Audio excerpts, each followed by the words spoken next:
Et maintenant, nous passons à une étape de notre congrès, c'est l'ouverture de notre congrès par une conférence qui nous sera présentée par le ministère de la Santé.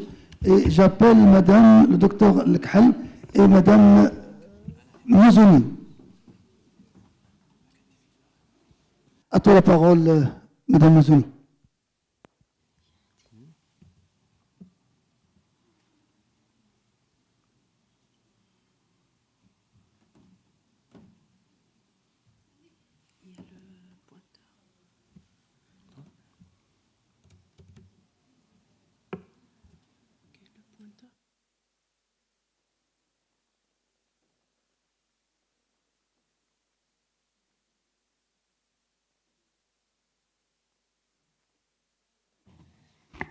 Bismillah ar-Rahman ar-Rahim, wa salatu wa salam ala Sayyid al-Mursalin.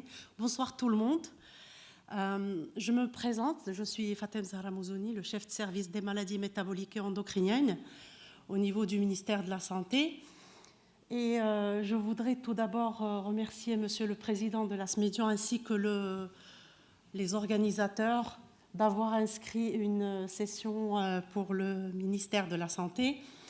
Je vous remercie. Pourquoi? Parce que vous créez une occasion et vous nous donnez aussi une occasion pour qu'on échange entre nous ce qui se passe à l'échelle stratégique et planification et gestion du programme national et de contrôle du diabète. Alors, je saisis cette occasion pour vous présenter les résultats de l'enquête Stepwise, mais aussi la stratégie nationale multisectorielle de prévention et de contrôle des maladies non transmissibles. Je ne peux pas, autant que représentante du ministère de la Santé, parler que du diabète, mais aussi maladies non transmissibles, parce qu'aujourd'hui, à l'échelle internationale, comme vous le savez, on parle de 5 maladies prioritaires, de maladies chroniques prioritaires, le diabète, les cancers, les maladies cardiovasculaires, les maladies rénales chroniques, mais aussi les maladies respiratoires. Donc, je pense que c'est très bénéfique pour tout le monde, notamment pour vous aussi, parce que vous aurez l'occasion de présenter le Maroc au niveau international, de présenter des résultats actualisés de la prévalence de cette maladie, mais aussi de connaître ce qui se passe en matière de gestion de cette maladie au niveau de votre pays. Donc, il faudrait savoir, comme je l'ai dit, les maladies non transmissibles dont le diabète sont inscrits dans un certain nombre de cadres internationaux.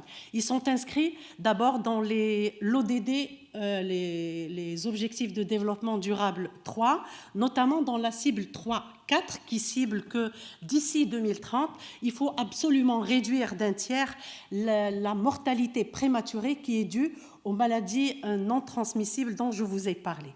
C'est inscrit aussi comme priorité dans la déclaration des Nations Unies en 2011, qui a classé les maladies non transmissibles comme priorité, mais aussi dans la déclaration 2018, qui continue à placer les maladies non transmissibles dans le rang de priorité, mais aussi elle incite les États membres à ce qu'ils fassent encore beaucoup plus d'efforts en matière de gestion de ces maladies. Par rapport au contexte national, comme vous le savez, le Maroc fait partie des États membres des Nations Unies. Il s'est aussi engagé à prendre et à entreprendre des mesures multisectorielles en fournissant toutes les ressources adéquates, prévisibles et constantes pour lutter contre les maladies non transmissibles. Et je le dis toujours, dont le diabète fait partie. Les maladies non transmissibles aussi sont inscrites comme priorité dans un contexte national que vous connaissez tous. La santé, elle est à l'intérieur de la Constitution, des messages qui sont cités par Sa Majesté le Roi, dans le chantier de la couverture sanitaire universelle, le partenariat public-privé, la réforme de la loi organique, mais aussi dans la régionalisation avancée. Et dernièrement, le diabète ainsi que les autres maladies chroniques sont inscrites comme priorité dans le plan santé 2025 et dans ces 3 piliers vu leur importance. D'ailleurs, le plan santé 2025, il est constitué de 3 piliers, et donc les maladies chroniques et dont le diabète, vous le verrez si vous allez chercher dans le plan santé 2025, vous allez voir le diabète est inscrit dans tous les axes stratégiques, dans toutes les actions et les mesures. Alors, bien sûr, pour toute planification stratégique, il faut qu'on ait un état des lieux actualisé. Le Maroc, aujourd'hui, dispose de résultats qui ont émané d'une enquête qu'on appelle l'enquête Stepwise. C'est une enquête dont le protocole a été établi par l'OMS. On était parmi les derniers pays qui n'avaient pas réalisé ce genre d'enquête, mais aujourd'hui, on est tous fiers d'avoir réalisé cette enquête et de disposer de résultats actualisés. Alors, l'objectif principal de cette enquête était de déterminer la prévalence des facteurs de risque commun des maladies non transmissibles chez les sujets âgés de 18 ans et plus. Les objectifs spécifiques, c'est de décrire la distribution de ces facteurs de risque en fonction des caractéristiques démographiques et socio-économiques, identifier les groupes de population les plus exposés aux facteurs de risque des maladies non transmissibles, mais aussi définir le niveau de connaissance de la population relative aux facteurs de risque des maladies non transmissibles. Alors, bien sûr, il y a eu toute une organisation. Comme vous le savez, toute enquête, c'est très lourd à gérer et à réaliser. D'ailleurs, la seule enquête dont vous vous rappelez, c'était en 2000, et maintenant, c'est l'enquête 2018. Il fallait un comité de pilotage qui était présidé par monsieur le secrétaire général, et puis il y avait un comité technique dont l'ASMEDION, des représentants de l'ASMEDION en fait partie, et d'autres représentants d'autres sociétés savantes, des cardiologues, des néphrologues, etc. L'étude et le type d'étude, c'est une étude transversale à visée descriptive. Elle a concerné le territoire national, 12 régions bien sûr, avec les 69 régions. La période de l'étude s'est étalée durant la période de l'année 2017-2018.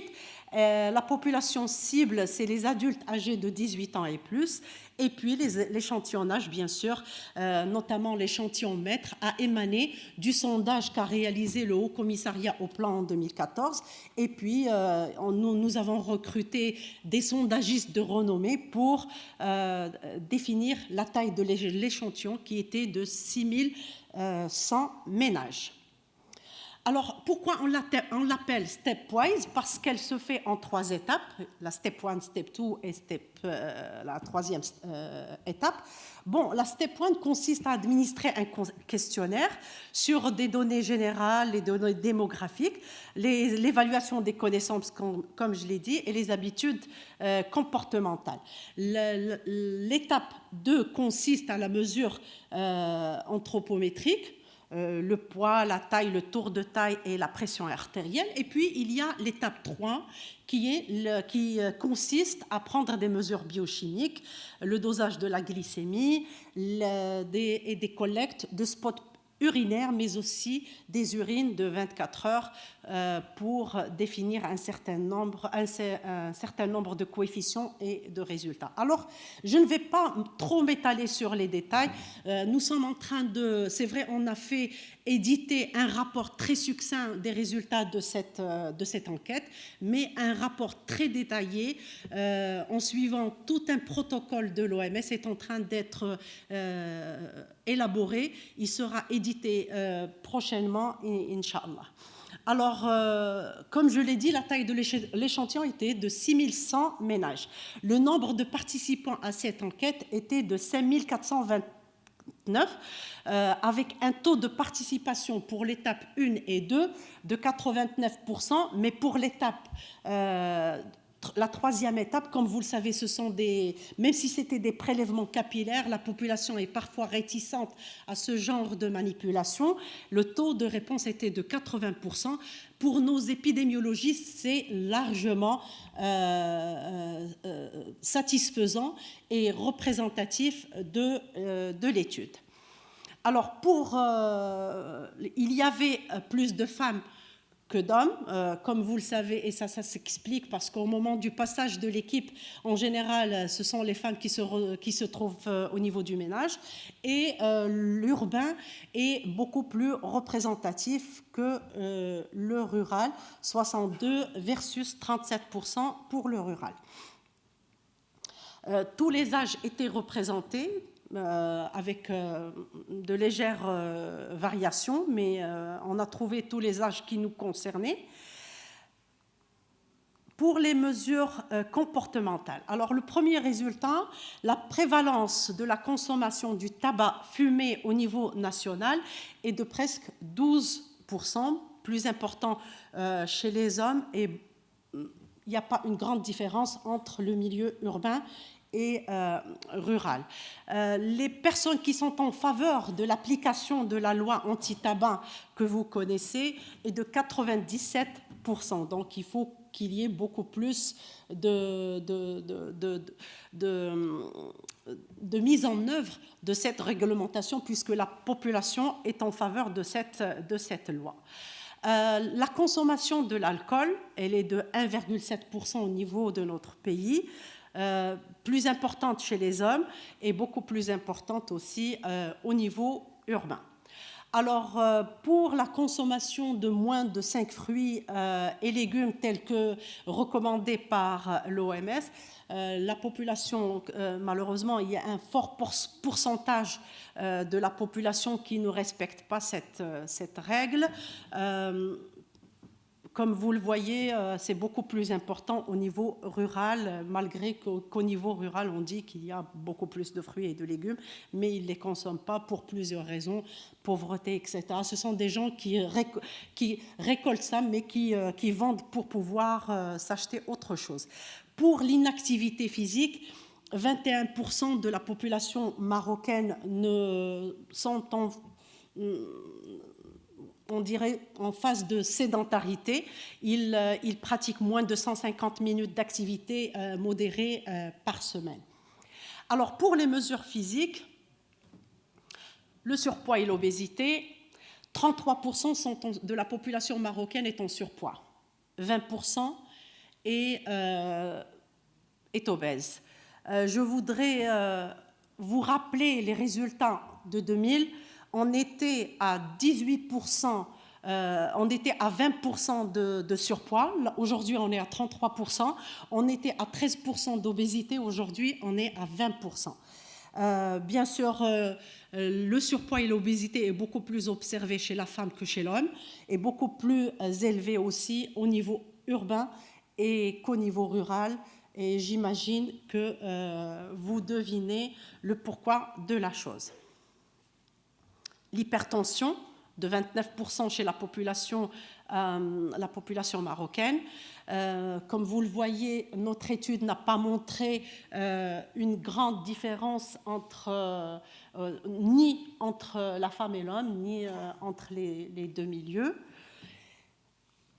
Pour les mesures biochimiques, alors pour la prévalence du diabète, nous sommes à 10,6% de prévalence de diabète chez cette population. La prévalence est beaucoup plus importante chez la femme et beaucoup plus importante aussi en milieu urbain. Je me permets aussi de vous rappeler les chiffres de 2000. On était à 6,6 à l'échelle nationale et on était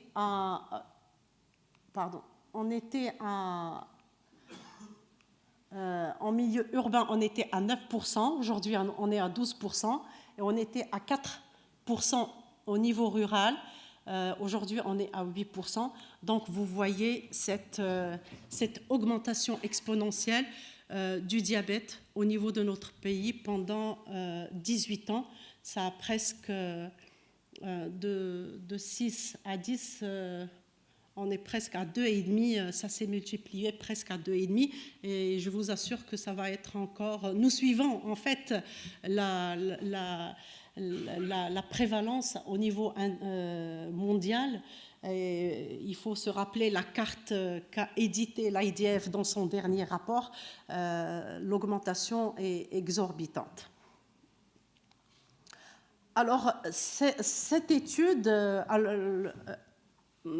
pas comme l'autre de 2000, on n'avait pas parlé de prédiabète, mais aujourd'hui, il faut s'inscrire à tout ce qui se fait à l'échelle internationale. Le prédiabète, il est de 10,4 au niveau national. Bien sûr, toujours la même tendance chez la femme qui est plus élevée, au niveau urbain beaucoup plus élevé.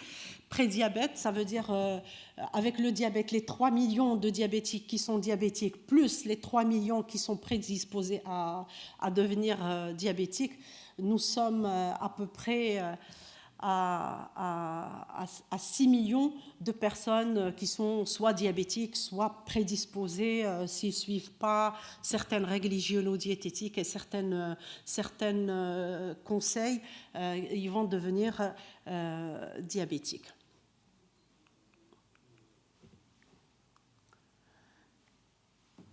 Une autre information aussi, c'est que parmi les diabétiques, 56% sont hypertendus, donc cette comorbidité qui se rajoute encore à cette gravité de cette problématique, et 46% des hypertendus ne reçoivent pas leur traitement pour plusieurs raisons, soit par manque de moyens pour se procurer son traitement, soit par la mauvaise, comme disait professeur Halimi, il ne faut plus parler d'observance, mais parler de, il y a le mot qui, d'adhérence au traitement.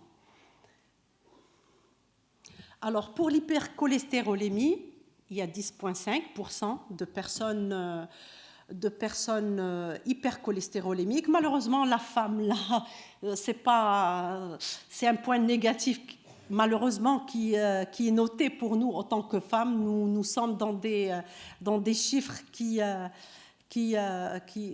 de sonnettes d'alarme. Est-ce que c'est une prédisposition génétique? Est-ce que, je ne sais pas, est-ce que c'est notre préoccupation dans la vie, on s'oublie?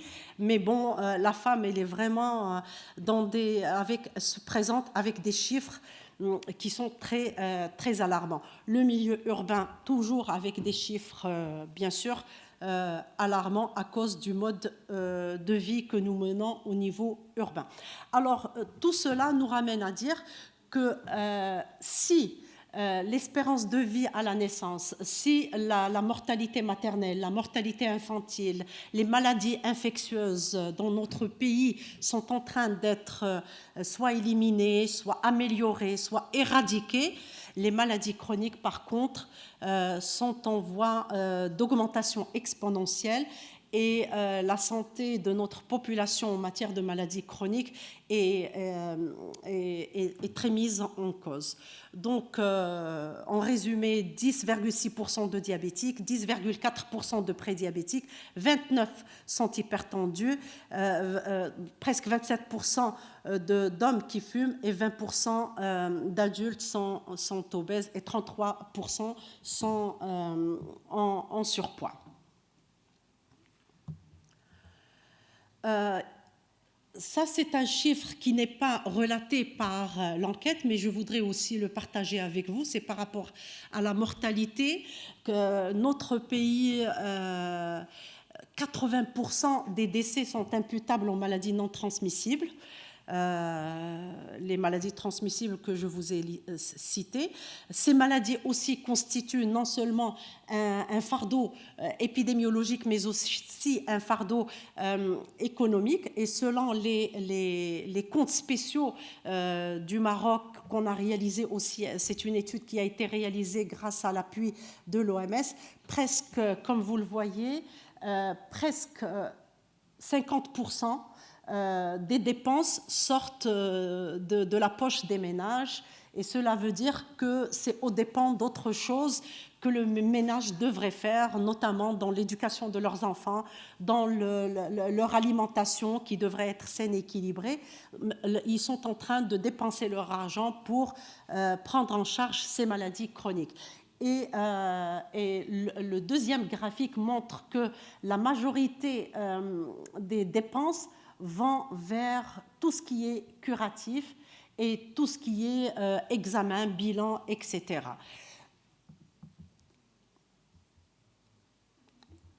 D'autres informations que je voudrais partager avec vous et qui viennent du dernier rapport d'activité de l'ANAM, c'est que sur les 3% de dossiers qui sont ouverts au niveau des gens assurés par l'AMO, seulement 3% qui sont atteints d'une ou plusieurs ALD, déjà ils consomment presque 48% des dépenses de l'AMO. Et là, c'est une répartition des dépenses ALD par type d'affection. Comme vous le voyez, le diabète 11%, les affections rénales 26%, le cancer 24%, l'hypertension 12% et d'autres problèmes chroniques dépensent 27%. Alors là, je passe. Alors devant cet état des lieux, il était nécessaire d'élaborer et, Inch'Allah, de mettre en œuvre une stratégie nationale de prévention et de contrôle des maladies non transmissibles. C'est une stratégie qui a été élaborée par le ministère de la Santé, mais avec beaucoup de partenaires, départements gouvernementaux, des sociétés savantes telles que l'Asmédian, l'industrie agroalimentaire. Tout le monde était présent pour l'élaboration de cette stratégie. Mais tout d'abord, il fallait faire une analyse stratégique. Il faut savoir qu'en matière de maladies chroniques, il y a certains acquis au niveau de notre pays. Bon, il y a des plans nationaux relatifs mais verticaux à certaines maladies chroniques. Il y a des recommandations de bonnes pratiques qui sont élaborées par la société savante. L'amélioration de la politique des médicaments et la réduction des prix, l'élargissement de la couverture médicale de base, le renforcement du partenariat, la carte sanitaire bien sûr, l'offre de soins qui est de plus en plus développée, l'implication d'un certain nombre d'institutions dans la promotion et la prévention primaire, et puis le rôle des ONG, les sociétés savantes, mais aussi la société civile qui est de plus en plus développée en matière de maladies chroniques. Mais il y a aussi des défis, notamment en matière de prévention. Il faut absolument mettre en place des mesures populationnelles efficaces, telles que la réduction du sel, du sucre, le gras, la ratification du tabac, l'interdiction et la publicité du tabac et de l'alcool, mais aussi la communication, notamment dans la promotion de l'alimentation saine et équilibrée et puis aussi dans l'activité physique. En matière de prise en charge, il y a d'autres défis aussi à soulever, la réorganisation de l'offre de soins, la normalisation des soins pour les maladies chroniques, l'extension de la vaccination pour certains cancers, le renforcement de l'éducation thérapeutique, le renforcement des capacités professionnelles de santé, notamment le médecin généraliste et le personnel paramédical. Alors, en matière de gouvernance, la santé n'est pas l'affaire du ministère de la Santé seul, c'est l'affaire de tout le monde.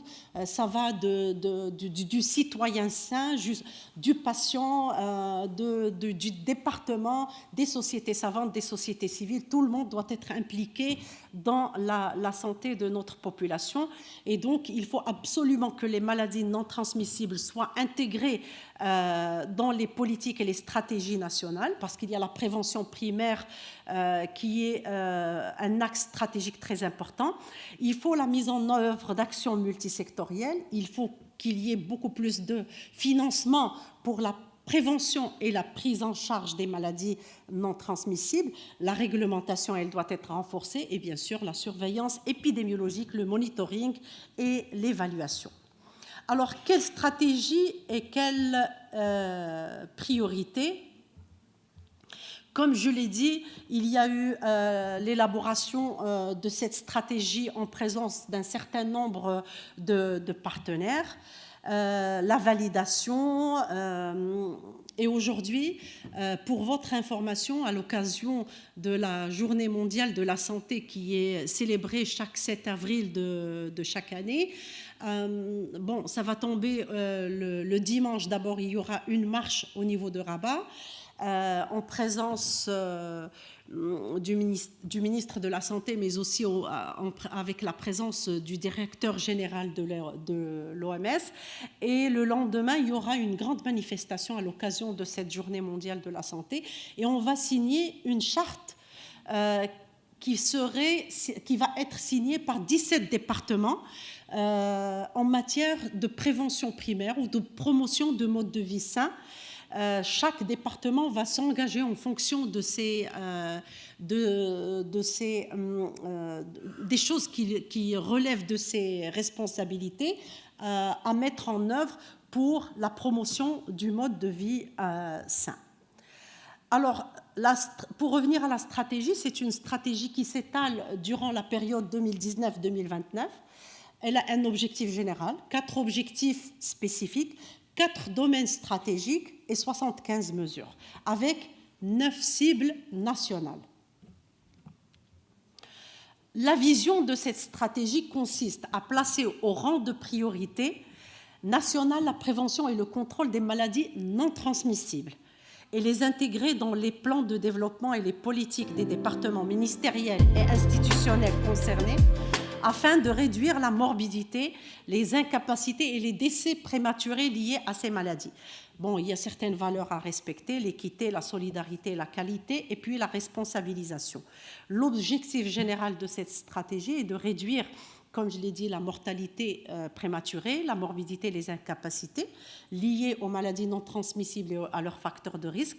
Les objectifs spécifiques, c'est de renforcer la promotion du mode de vie sain, assurer une prise en charge de qualité des maladies non transmissibles, améliorer la gouvernance, développer un système de suivi et d'évaluation. Les domaines stratégiques,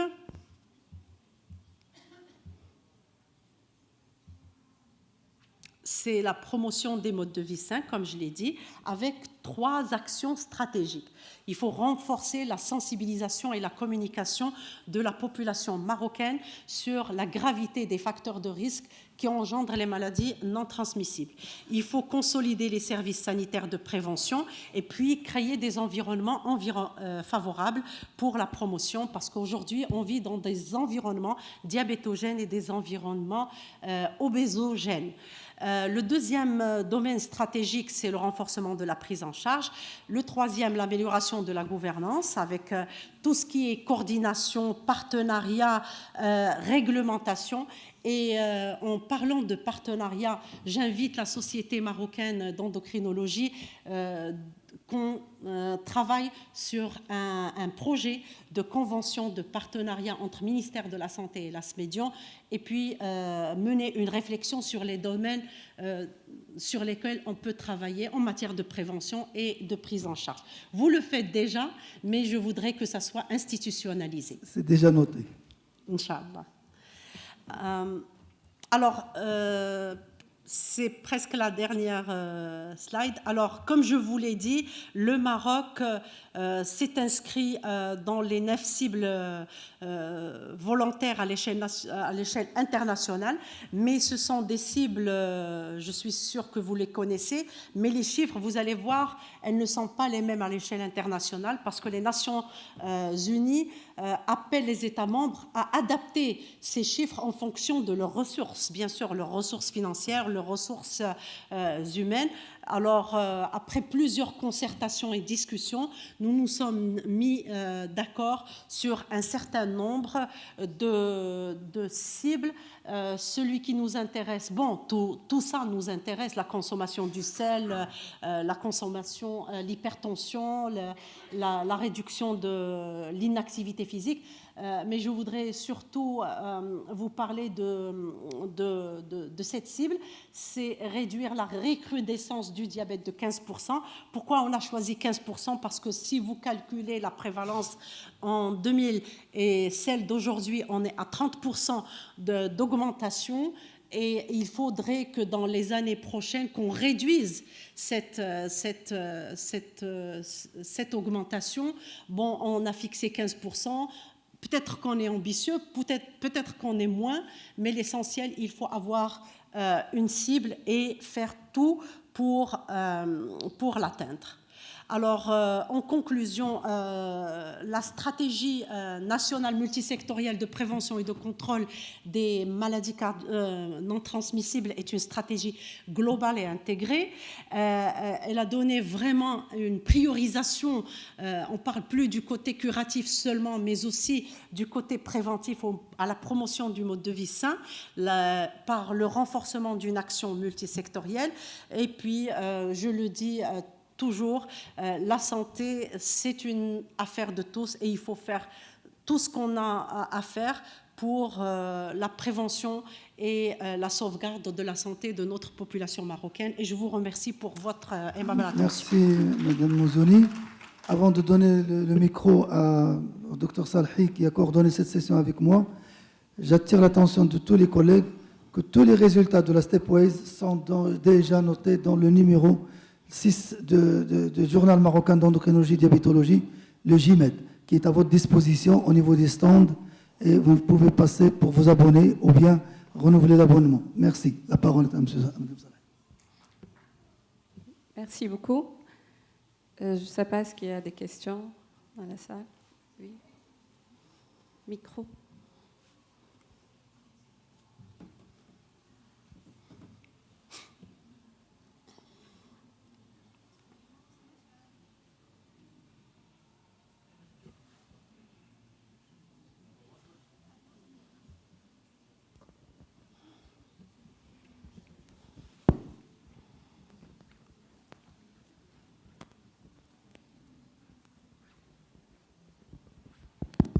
Bonjour.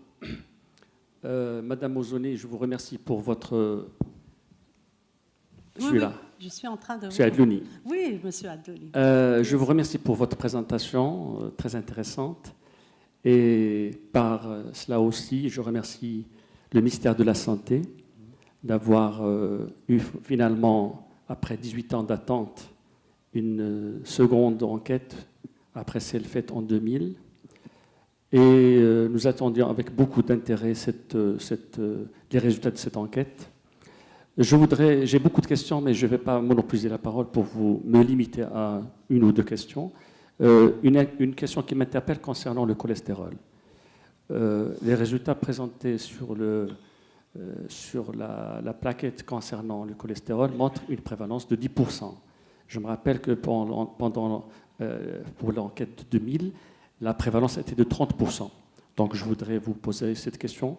Comment peut-on expliquer cette baisse alors que pour la glycémie, le diabète et l'obésité, c'était une prévalence multipliée par 2, chose qui interpelle. Et puis, deuxième question, concernant toujours le cholestérol, je trouve que c'est dommage que le cholestérol a été fait uniquement dans sa proportion totale et non le HDL, le LDL, sachant que le LDL représente quand même l'objectif thérapeutique suite aux résultats qui ont été présentés lors de l'enquête de 2000. Je pense qu'il y avait quelques critiques pendant dans l'exploitation des résultats de la première enquête. Donc, je voudrais juste un éclairage sur cette question que je trouve importante. Merci. Merci, monsieur Adlouni, d'avoir posé cette question qui nous a interpellés aussi au moment de la découverte de ces résultats. Sincèrement, je ne vais pas vous donner une réponse très claire par rapport à ce sujet, parce qu'on est en train encore, comme je l'ai dit au début de ma présentation, ce ne sont pas les résultats préliminaires, ce sont les résultats qui sont validés et officiels. D'ailleurs, ils ont été présentés par monsieur le ministre. Mais nous sommes en train encore de voir le pourquoi de la chose. Est-ce qu'il y a eu une corrélation avec un autre paramètre? Je ne mets pas en cause la réalisation de l'enquête. Nous sommes en train de faire des analyses et des interprétations pour voir pourquoi, par rapport à l'enquête antérieure, il y a eu cette baisse. Est-ce que parce qu'il y a eu l'introduction des statines, de l'aspirine dans certains programmes, notamment le programme des maladies cardiovasculaires, nous sommes en cours d'analyser et d'interpréter ce résultat d'hypercholestérolémie qui est basse par rapport à l'enquête antérieure. Alors, la deuxième question, c'est pourquoi on a fait le cholestérol total, pas les fractions. Je l'ai dit aussi au début, ce sont des enquêtes qui coûtent énormément cher. Ça est d'une. Donc, il fallait des prélèvements, il fallait des analyses, tout ça, c'est pas évident. Et deuxièmement, l'argument que je voudrais vous donner, c'est que c'est une enquête qui a obéi à un protocole de l'OMS. Alors, si vous revenez au protocole de l'OMS par rapport à ce genre d'enquête qui est la stepwise, il n'y a pas de détermination des fractions HDL, LDL. Parce que d'abord, il y a non, il n'y a pas. C'est un protocole qu'il fallait suivre. Peut-être dans les prochaines études, en ne se basant pas sur le protocole stepwise, peut-être sur une enquête nationale telle qu'on a fait en 2000, on pourrait déterminer une ou les deux fractions d'HDL. Mais là, c'est une enquête stepwise avec un protocole bien défini, avec des moyens bien définis, et il faut se contenter avec ce qu'on a déjà. Mais la prochaine Stratégie. Enquête, vous voulez dire? Non, vous avez parlé de la stratégie. Oui. La stratégie qui est tracée aujourd'hui, 2019. elle est faite sur la base de ces résultats, non? Oui, bien sûr. Alors, bien sûr. Donc, qu'est-ce qu'on va tirer comme conclusion par rapport au cholestérol? Je me demande à quoi il va servir finalement. Écoutez, puisque je ne vais pas me baser sur ça pour... c'est pas rien que le cholestérol qui était la base. Il y a la prévalence du diabète, il y a l'hypertension, il y a les facteurs de risque. Une stratégie n'est pas basée... On ne pouvait pas baser la stratégie multisectorielle et nationale sur la prévalence du diabète. On a pris tous les maladies non transmissibles avec les facteurs de risque. Donc, ce n'est pas rien que l'hypercholestérolémie, la seule base de cette stratégie. Non, il faut prendre toutes les prévalences, exactement, dans leur globalité. Et je vous l'ai dit, c'est une stratégie globale et intégrée. Il ne faut plus voir les choses à la verticale. D'ailleurs, le cadre conceptuel, je suis passée dessus, le cœur de la stratégie n'était pas la maladie ou un facteur de risque, c'était le citoyen. D'accord? Le citoyen dans sa globalité, qu'il soit sain ou qu'il soit malade ou qu'il soit prédisposé. Moi, je pense que s'il y a une critique à faire, c'est à l'étude de 2000. On ne peut pas avoir 30% d'hypercholestérolémique avec des obèses en moins, avec un nombre de diabétiques en moins. D'abord, c'est les diabétiques, c'est l'obésité qui doit générer l'hypercholestérolémie ou l'hypertriglycéridémie. On se retrouve avec 30% à l'époque et 10% aujourd'hui. Je pense que les 10% d'aujourd'hui, est-ce que l'étude maintenant, elle est plus serrée et la population a été plus ciblée? Je pense que ça concorde.